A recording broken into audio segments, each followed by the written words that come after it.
Hello and welcome to this video from Heybridge High School Maths Department, and today we're going to have a look at expressing number relationships algebraically. So throughout this video we're going to have two variables. We're going to have A and B, and we're going to have some statements that tell us how A and B are related, and then we're going to write A in terms of B. So that means that A will be the subject of the equation. So we're going to begin with A is 2 more than B. So that means that A will be bigger than B. So A will be bigger than B, and it will be bigger than B by 2. So it will be A equals B plus 2. Now the next statement, A is 4 more than B. So A is again bigger than B, so we need to add something onto B to get to A. So we're going to do A equals B add 4.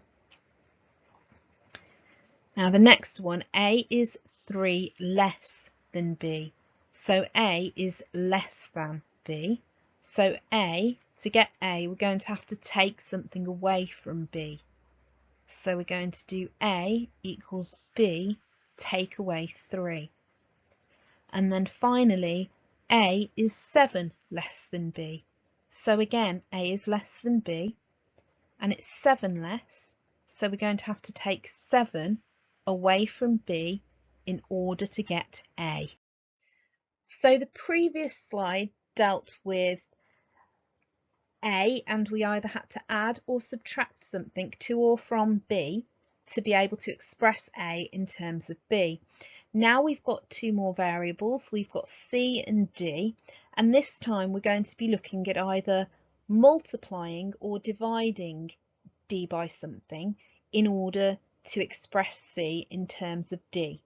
So C is twice as big as D. So that means that C is bigger than D, and it's twice as big, so it's 2 times as big as D. So we could say that C is 2 times D. And in algebraic notation, we miss this multiplication sign out. So we would write that as C equals 2D. Now the next one, C is 6 times as big as D.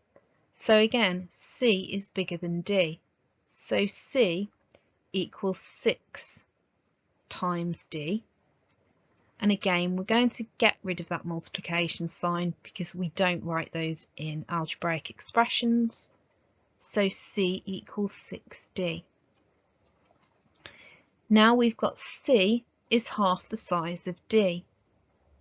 So that means C is smaller than D. So we're going to divide D by something. When we halve something, we divide it by 2. So we're going to have D divided by 2. So C equals D divided by 2.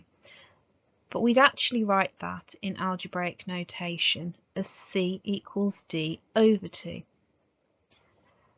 And then finally, C is 1/3 the size of D. So if we want to find 1/3 of something, we divide it by 3. So C is D divided by 3. And in algebraic notation, we would write that as C equals D over 3.